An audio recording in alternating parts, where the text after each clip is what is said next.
வள்ளுவ பிறந்தை சொல்லுவார், வையத்துள் வாழ்வாங்கு வாழ்பவன் வான் உரையும் தெய்வத்தில் வைக்கப்படும். வானத்தில் உரைவாங்க. நம்ம பூமியில் உறைஞ்சி கிடக்கும், தெய்வங்கள் வானத்தில் உறைஞ்சிருக்குன்றார். இன்னும் துறவு மேற்கொண்டு பற்ற விட்டுட்டோம்னா யான் எனது என்னும் செருக்கறுப்பான் வானோருக்கு உயர்ந்த உலகம் புகும்ட்டார். வானத்தையும் தாண்டி அவர்களையும் தாண்டி அடுத்த உலகத்துக்கு போகலான்.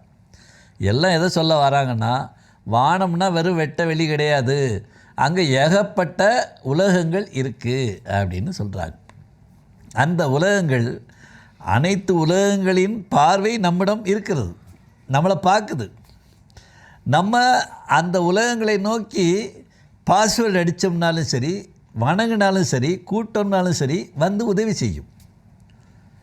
அதைத்தான் அவங்க புரிஞ்சுக்கணும். அந்த வானவர் நாட்டெல்லாம் வலம் வரணும், சரிங்களா?